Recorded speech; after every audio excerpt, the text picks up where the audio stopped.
Olá, amigos do canal Luz da Gratidão. Sejam todos muito bem-vindos. Por favor, inscrevam-se. Dessa forma, vocês estarão apoiando o canal.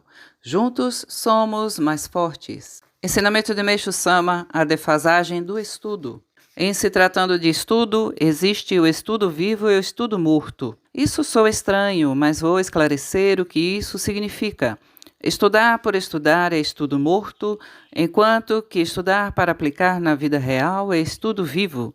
O estudo pela busca da verdade, porém, é algo à parte e muito valioso. Vejamos, em primeiro lugar, o que é estudo. Atualmente, em todos os níveis da educação escolar, os professores utilizam os livros didáticos como dimensão vertical e a prática como dimensão horizontal. Esse método de ensino assumiu a configuração atual a partir do resultado de grandes esforços e contínuos melhoramentos realizados por muitos eruditos. Logicamente, novas descobertas e teorias surgiram e desapareceram, foram apresentadas e depois descartadas, preservando-se apenas o que havia de valor nelas. Aquilo que em outra época era considerado verdade e respeitado como regra de ouro, foi desaparecendo sem deixar nenhum vestígio, à medida que apareciam novas teorias e descobertas que o superavam. Existem, contudo, aquelas que se mantêm vivas e continuam sendo úteis à sociedade. Tudo é definido pelo tempo. Por esse motivo, embora tenhamos plena certeza de que hoje uma teoria seja absolutamente verdadeira, inalterável e eterna, não podemos saber quando aparecerá outra que a suplante nem quem o fará. No entanto, quando aparecem novas descobertas, é natural que elas não se encaixem nos moldes das teorias tradicionais. Quanto menos se ajustarem, maior será seu valor. Resumindo, é uma quebra de paradigmas, e quanto maior for esse impacto, maior será o seu valor. Desse modo, se aquilo que pensávamos ser verdade cair no esquecimento, é porque surgiu outra verdade superior àquela. É dessa forma que se processa o contínuo desenvolvimento da cultura.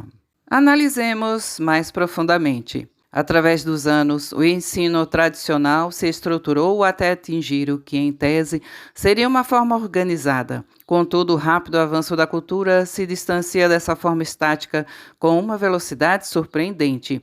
Um dia desses, ouvi do presidente de uma grande empresa o seguinte comentário: mesmo que seja muito inteligente, alguém que concluiu a universidade há mais de 10 anos, hoje muitas vezes não consegue lidar com questões práticas. Isso ocorre devido à grande disparidade entre o conhecimento adquirido naquela época e o momento atual, ou seja, há uma defasagem entre o estudo e o tempo. Isso se dá principalmente entre os técnicos. Essas palavras vêm ao encontro daquilo que eu explanava, porque, como as teorias têm como base a época em que foram criadas, ao longo do tempo, se não acompanharem o progresso da cultura, desaparecerão. Exemplifiquemos.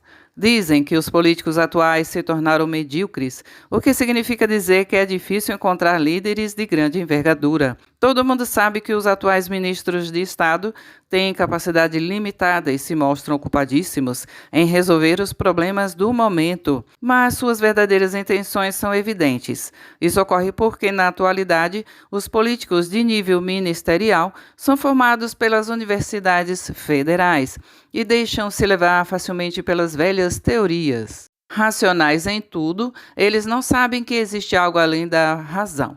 É o mesmo que utilizar carroça numa época em que existem carros, pois só aprenderam a conduzir aquela e não sabem dirigir carros. No geral, o estudo desenvolve a inteligência humana, formando até certo ponto uma base que corresponde ao alicerce de uma construção. É sobre esse alicerce que se ergue uma nova construção, isto é, coloca-se em prática o estudo. Este é aprimorado e promove inovações. Assim, dá-se uma sintonia do estudo com o contínuo progresso da cultura. E mais, ele vai além e cumpre o papel de liderança. Isso sim é o estudo vivo. Recentemente, soube que o presidente Truman, dos Estados Unidos, por volta de 1921, era um comerciante de miudezas. Creio que foi essa experiência de vida que o levou até onde ele chegou hoje. Há mais de 10 anos, proclamei uma nova teoria sobre a medicina, porém, tão logo eu publiquei em livro, sua venda foi proibida pelas autoridades. Isso se deu por 3 vezes e, como eu não pude fazer nada contra, desisti. O motivo é que minha tese é contrária aos conhecimentos da medicina atual. Comparando a proporção dos resultados obtidos pelo meu método com a da medicina atual, vemos que o meu é dezenas de vezes mais eficaz. Além disso, não se trata de uma cura temporária, mas definitiva. O que eu estou dizendo constitui a pura verdade, sem o mínimo exagero. No prefácio do livro, eu até escrevi: estou pronto para comprová-lo a qualquer hora. Todavia, uma vez que as autoridades e os especialistas não deram a mínima atenção, nada mais pude fazer.